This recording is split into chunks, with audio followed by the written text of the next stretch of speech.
인생을 살다 보면 이 결단과 선택의 기로에 놓일 때가 참 많습니다. 이 결단은 그 사람의 의지와 소신을 말합니다. 우리가 가야 할 길과 가지 말아야 할 길이 있고, 또 서야 할 자리가 있고 서지 말아야 할 자리가 있습니다. 이럴 때 분명한 결단을 하고 선택이 요구가 됩니다. 여러분 잘 아는 미국의 케네디가 당선이 되고 나서 제일 먼저 아이젠하워 대통령을 찾아가서 자문을 구했다고 합니다. 아이젠하워 전 대통령은 당신에게 가장 중요한 임무는 결단입니다. 우유부단하고 우왕좌왕하는 지도자는 국민의 신뢰를 받을 수가 없습니다. 어떤 상황이나 문제를 만날 때 명확하게 판단하고 분명한 결단을 내리는 그런 지도자를 국민은 요구하고 있습니다 라고 하더랍니다. 그렇습니다. 여러분, 하나님도 이 결단과 선택이 분명한 사람, 우유부단하지 않고 이게 분명한 사람을 하나님이 존귀하게 그를 통해 하나님의 나라를 이루어 가셨습니다. 성경에 엘리야 같은 사람이 그런 사람 아닙니까? 갈멜산에서 이스라엘 백성들 모아놓고 바알이냐 하나님이냐 너희가 섬길 자를 분명하게 선택하라고 결단을 촉구하는 겁니다. 그리고 엘리야는 나만 홀로 있지만 하나님을 의지하고 바알 선지자 450명과 대결을 해서 싸우는 겁니다. 그때 엘리야의 제단에 불이 내렸고, 그리고 450명의 거짓 선지자들을 기선순환이 가서 목을 쳐 죽였어요. 여러분, 성경에 요시야 같은 사람이 그런 사람이에요. 열왕기하 23장에 보면 요시야는 그 시대에 우상을 부수고 성전 안에 세운 미동의 집을 헐어버렸어요. 요시야는 우상을 제거하고, 하나님은 이런 요시야를 축복을 했고 하나님 보시기에 의인이요 정직한 왕이라고 그를 인정했던 겁니다. 여러분, 우리가 인생의 갈림길에 시시때때로 놓일 때가 많습니다. 이럴 때에 어떻게 선택해야 되며 어떤 결단을 내려야 되는가에 그 순간들이 많이 찾아와요. 특히 우리 젊은이들은 이런 선택과 결단이 더욱 요구됩니다. 이럴 때에 바른 선택이, 바른 결단이 중요해요. 오늘 말씀은 바울이 3차 전도 여행을 하는 중입니다. 전도 여행의 출발지가 안디옥입니다. 이 안디옥에서 출발을 해서 안디옥으로 돌아오는 거예요. 그래서 이 안디옥은 선교 중심의 허브였습니다. 우리가 사도행전을 보면서 고린도에서 데살로니가, 베레아, 아덴을 거쳐서 지금 에베소를 떠나 안디옥으로 돌아가는 과정에서 바울이 결단하는 그 결기, 그리고 그가 사역하는 사역을 세 가지로 잘 소개하고 있습니다. 여러분, 무엇보다 하나는 바울이 이 에베소에서 소원을 했습니다. 18절을 우리 같이 읽겠습니다. 바울이 일찍이 소원이 있었으므로 겐그리아에서 머리를 깎았더라. 여기에 머리를 깎는 소원이었습니다. 때때로 우리가 중대한 일을 할 때, 또 그런 일을 바르게 하겠다고 하는 소원이 필요할 때가 있습니다. 그러나 함부로 너무 쉽게 소원을 하면 안 됩니다. 소원은 하나님과의 약속이에요. 하나님과 언약을 맺는 거예요. 그래서 소원은 무엇을 해 주십시오. 하나님, 저는 무엇을 하겠습니다. 이런 이행을 전제로 한 하나님과의 약속이 바로 소원인 거예요. 대부분 소원 기도는 위급할 때 또는 하나님의 도움이 필요할 때, 절박할 때 드리는 경우가 많이 있어요. 저도 일생에 한 번 소원을 했습니다. 제가 82년 10월 17일 날 목사 안수를 받았습니다. 그때 목사 안수를 받으면서 하나님, 내가 목사라는 이름이 생명과 동일하기 원합니다. 목사라는 성직이 이 땅에서 떨어진다면 그날이 곧 죽음의 날과 같게 하여 주옵소서. 생명과 나의 사명, 내 성직과 생명을 동일하게 하나님께 소원했던 그 일을 늘 기억을 해요. 그 굉장히 때로는 하나님께 이런 처절한 절망에서의 고백이 필요한 것 같아요. 또한 소원은 우리가 반드시 지켜야 되는 거예요. 하나님 사람과의 약속도 잘 지켜야 합니다. 여러분, 하물며 하나님과의 약속을 어떻게 생각해요? 이거 더한 거예요. 소원은 하나님과의 신용입니다. 부도를 내지 말아야 돼요. 하나님과의 약속이기 때문입니다. 여러분, 하나님은 반드시 약속을 들어주십니다. 하나님은 실현하지 않습니다. 하나님이 말씀하신 모든 약속들은 하나님이 부도낸 것이 하나도 없어요. 누가 부도를 냈습니까?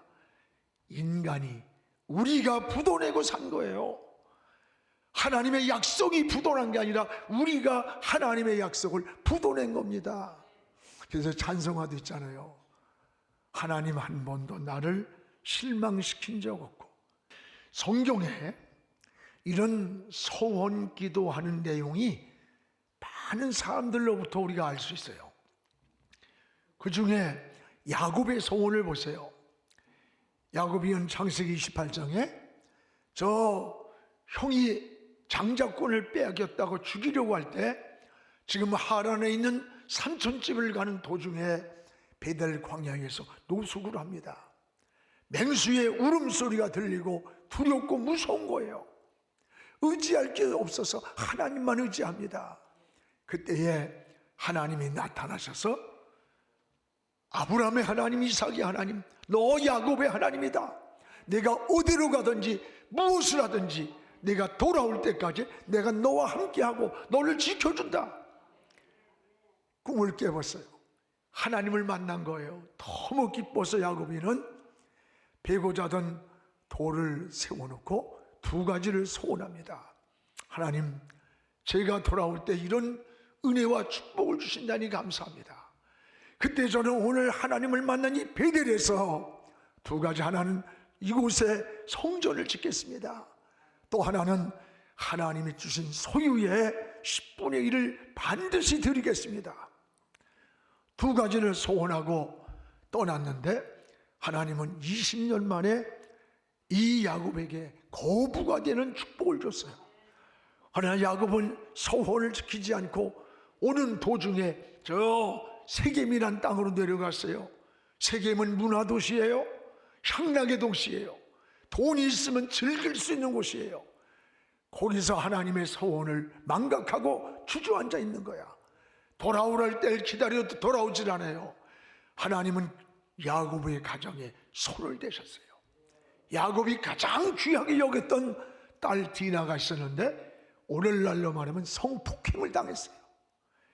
그 아들들이 분노하면서 복수하려고 하다가 세겜 사람들의 많은 사람을 살인을 저지르는 무서운 범죄를 저질렀던 거예요. 그런가 하면 여러분, 입다의 소원이 나오잖아요. 사사기 11장에 보면 암몬 자손과 싸움을 하는데 이길 수가 없어요. 힘이 없어요. 그때 입다는 하나님께 소원을 합니다. 하나님, 이 암몬 자손을 내 손에 붙여주십시오. 그러면 승리하고 돌아올 때 사람이든 짐승이든 누구든지 나를 맞으러 오는 첫 번째 생명을 하나님께 드리겠습니다. 하나님은 암몬 자손을 이 입다의 손에 붙여줬고 승리를 하면서 돌아오는 거예요. 이 소식을 들은 입다의 무남 동료 딸 하나가 있었는데 이 소식을 듣고 소고를 치면서 아버지를 맞으러 나오는 거예요. 이 딸을 보는 순간에 아버지는 막 통곡을 하는 거예요. 하나님과의 서약이 있었기 때문에. 그러나 하나님께 통곡을 하며 울면서도 소원대로 이 무남 동료를 입다는 하나님께 제물로 드립니다. 하나님과의 약속이기 때문입니다. 하나님과의 서약이기 때문입니다. 여러분, 소원은 함부로 하는 게 아니에요. 소원은 하나님과의 약속입니다. 반드시 우리에게 응답해 주십니다. 그러나 그 약속이기 때문에 우리는 부도내지 말고 반드시 지켜야 한다는 것도 잊지 않기를 바랍니다. 이것이 신앙인의 지혜인 것입니다. 오늘 여러분, 소원에 그러면 특징이 있어요. 그럼 소원의 특징은 뭘까? 응답이 빠른 거예요. 하나님과의 약속의 언약이기 때문에. 또 하나는 중요한 갈림길에서 결단을 할 때 우리가 소원을 이렇게 하는 겁니다. 그러면 하나님과의 이 약속이라면 또 중요한 게 뭘까? 우리가 지켜야 된다는 거예요. 여러분, 함부로 우리 소원하지 말아야 돼요. 그걸 못 지켰을 때 그럼 어떻게 해야 되느냐? 철저하게 하나님께 회개해야 돼요. 그리고 용서를 구하시기를 바랍니다. 여러분, 약속을 실패하고 안 지키는 사람을 뭐라고 그래요? 신용불량이라고 그래요. 우리가 하나님 앞에 신용불량자가 되면 세 가지 문제가 생겨요. 기도가 자꾸 막히는 거예요. 하나님의 축복이 막혀요. 생각지 않은 고난이 다가오는 겁니다. 그러나 도저히 지킬 수 없는 것은 우리가 변명하지 말고 진실하게 하나님 앞에 회개하며 용서를 구하는 것, 이게 소원 기도에 대한 지혜라는 거예요. 아나니아와 삽비라가 성령의 감동을 받고 약속을 했지만 막상 실천할 수가 없었어요. 그러면 이렇게 고백해야 돼. 하나님, 내가 그때 뜨거운 마음으로 감동했는데 지금 그 마음을 실천할 수가 없어요. 나를 용서해 주세요. 내게 더 큰 믿음을 주세요. 이렇게 기도했더라면 아나니아 삽비라는 사랑을 받았을 거예요. 그런데 숨기고 변명하고 거짓되게, 이게 얼마나 위험한 거예요. 하나님으로부터 버림을 받게 되는 거예요. 오늘 우리가 하나님께 돌이킬 지킬 수 없는 그러한 소원이 됐다면 하나님께 고백을 하세요. 진실한 기도를 드리세요. 믿음의 기도를 드리고 회개하면서 용서를 구하면 하나님은 뜻을 돌이키시는 겁니다. 이게 하나님 은혜인 거예요. 오늘 또한 바울은 가는 길을 오직 하나님의 뜻에 다 맡겼습니다. 오늘 21절을 우리 함께 읽겠습니다. 작별하여 이르되 만일 하나님의 뜻이면 너희에게로 돌아가리라 하고 배를 타고 에베소로 떠나니라. 하나님의 뜻이면 너희에게로 돌아가리라. 오늘 여기 하나님의 뜻이면이란 말을 주목하십시오. 하나님의 가는 길이 뜻이라면, 지금 에베소 성도들이 울면서 바울을 말리는 거예요. 바울을 여기 머물러 있기를 원하는 거예요. 그러나 하나님의 뜻이라면 다시 너희에게로 돌아가리라. 바울은 내 생각대로, 내 뜻대로 내 인생의 그림을 그리는 게 아니라고 하는 것을 우리에게 보여주는 거예요. 바울은 하나님의 뜻에 모든 인생을 맡겼다고 하는 고백입니다. 여러분, 세상에는 육신에 속한 뜻이 있고 영에 속한 뜻이 있어요. 또 땅에 속한 뜻이 있고 하늘에 속한 뜻이 있습니다. 사람의 뜻도 있고 하나님의 뜻도 있습니다. 바울은 오직 하나님의 뜻을 따라 살겠다는 고백이에요. 그러면 하나님의 뜻이라는 게 뭡니까? 하나님이 원하시는 것. 많은 사람들이 하나님의 뜻이 뭐예요? 뭐가 하나님의 뜻이에요? 답답해요. 그래요. 간단해요. 하나님이 원하시는 것, 하나님이 기뻐하시는 것, 그것이 바로 하나님의 뜻인 겁니다. 뭘 하나님이 기뻐하실까? 많은 것 가운데 무엇보다도 여러분이 믿음으로 살고자 하는 그것이 바로 하나님의 뜻이에요. 그래서 히브리서 11장 6절에 믿음이 없이는 하나님을 기쁘게 할 수가 없다고 했습니다. 또 하나는 여러분 감사하며 사는 게 하나님의 뜻입니다. 데살로니가서 5장 18절에 범사에 감사하라. 이는 그리스도 예수 안에서 너희를 향하신 하나님의 뜻이니라. 우리가 어떤 환경과 조건이 주어질지라도 하나님께 감사하시기 바랍니다. 원망하고 절망하고 의심하는 것 하나님이 원하지 않는 거예요. 어떤 환경에서도 하나님께 감사를 회복하는 것, 이게 하나님의 뜻이라고 했습니다. 또 하나는 하나님이 우리 삶의 우선순위가 되는 거예요. 내 인생 살아가는 우선순위가 하나님이 되는 것, 이게 하나님의 뜻이에요. 그래서 마태복음 6장 33절에 너는 먼저 그의 나라와 의를 구하라. 그리하면 이 모든 것을 너희에게 더해주리라. 하나님은 의식주가 필요 없다는 말이 아니에요. 순서의 문제예요. 먼저 그의 나라와 의를 구하라. 하나님의 나라와 믿음으로 먼저 살아라. 그리하면 이 모든 것, 무엇을 먹어야 할지, 마셔야 할지, 입어야 할지, 이 의식주 문제를 플러스 알파 더해준다는 거예요. 여러분, 의식주가 필요 없다는 말이 아닙니다. 우선순위라는 거예요. 우리가 이스라엘 백성이 기도를 안 한 것 아니에요? 예배 안 드린 거 아니에요? 문제는 우선순위가 먼저가 되지 않았다는데 문제가 있는 거예요.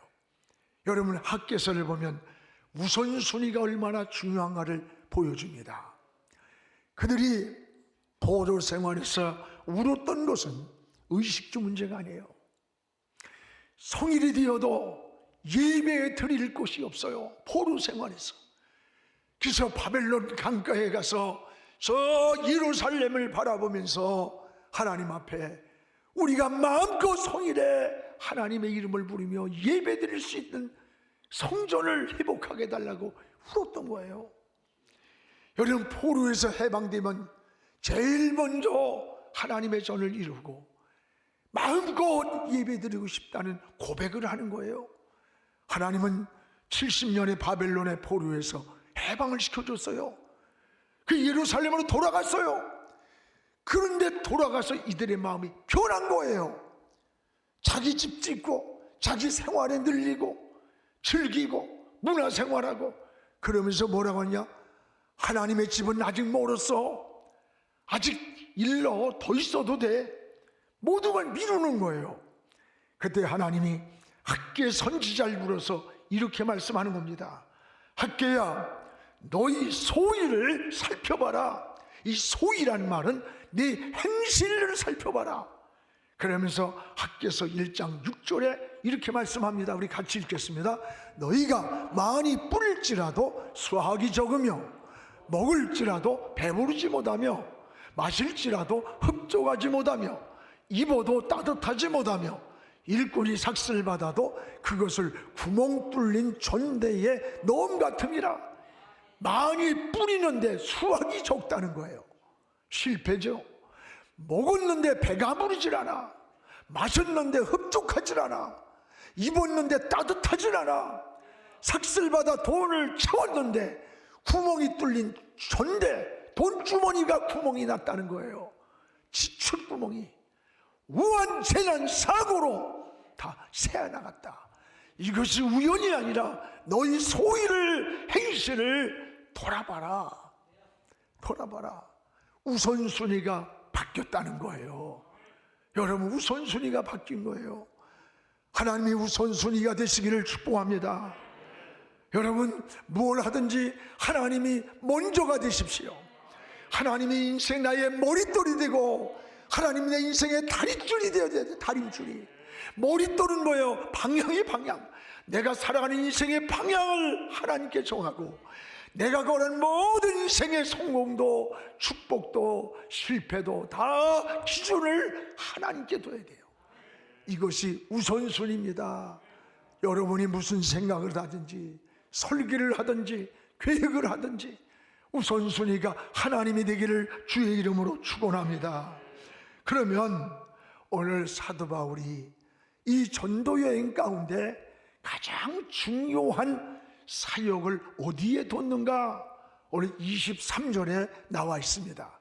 우리 같이 읽겠습니다. 얼마 있다가 떠나 갈라디아와 부르기아 땅을 차례로 다니며 모든 제자를 굳건하게 하니라. 모든 제자를 굳건하게 하니라. 오늘 여러분, 바울은 선교 여행에서 가장 중요한 사역을 사람을 세우는 사역이에요. 즉 지도자를 세우는 사역이었습니다. 가는 곳마다 사람을 세웠습니다. 이것이 사도 바울의 선교 전략이었다는 거예요. 그렇습니다. 여러분, 기업이나 사회나 교회든 가장 중요한 것이 뭔지 알아요? 사람입니다. 사람을 찾고 사람을 봐야 돼요. 특히 기름 한 방울 안 나는 우리나라는 어때요? 가장 중요한 게 사람을 키우고 사람을 세워야 돼요. 그래야 미래가 있는 겁니다.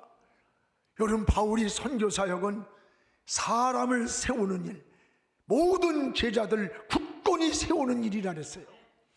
우리도 다음 세대를 위해서 사람을 세우고 사람을 키우는 일에 관심을 가져야 돼요.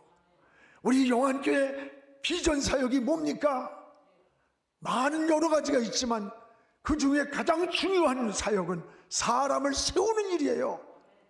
4,380명의 우리 재직들이 있습니다. 우리 재직이란 일하라고 세운 거예요. 뭔가 일을 하나씩 맡으시기 바래요. 이 재직들의 봉사와 헌신하는 사역자로 세우는 거예요. 또 다음 세대를 세우는 일인 겁니다. 나라나 교회나 어디 사회나 다음 세대를 생각하지 않는다면 미래에 희망이 없는 거예요. 원래가 농부가 먹을 것이 없어서 굶주리면서도 그 씨앗을 먹지 않습니다. 왜? 그 씨를 뿌려서 다시 많은 열매를 거둬야 되기 때문에. 이게 농부의 꿈인 거예요. 우리 인생도 마찬가지입니다. 수십 년 믿음 생활을 했지만 주님이 오늘 부르신다면 주님 앞에 서는 날 무엇인가 떳떳하게 보고할 것이 아무리 생각해도 변변치 못한 것만 같을 때가 얼마나 많아요.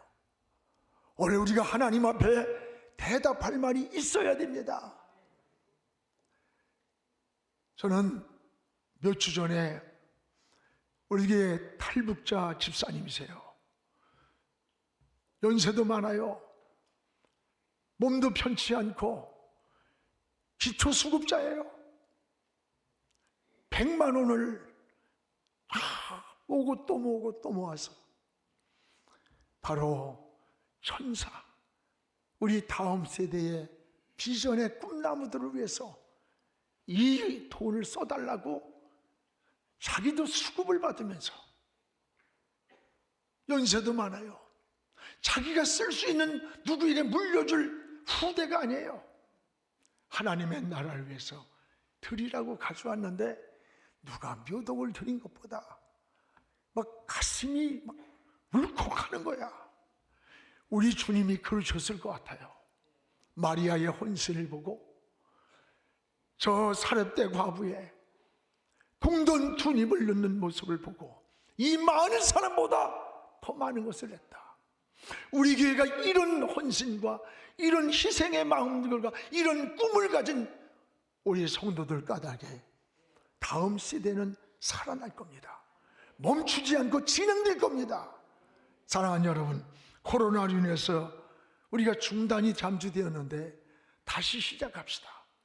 그래서 다시 한 구자씩 해서 우리의 다음 세대 인재들을 키워내고 인물을 키워내고, 그래서 다음 세대의 꿈나무 속에 정치, 경제, 사회, 문화, 교육 각 분야를 주도할, 변화를 주도할 영향력 있는 이런 그리스도인들을 키워내야 돼요. 사랑하는 여러분, 우리가 달라야 돼요. 새로워져야 돼요. 우리 일어납시다. 승리하기를 바랍니다. 우리 영안교회가 이 사회와 민족의 다음 세대를 키우는 비전을 갖고 통일 시대를 준비하는 교회, 초대교회처럼 사람을 키우며 다가올 미래를 준비하는 우리 영안교회가 되기를 주의 이름으로 축원합니다. 기도하겠습니다.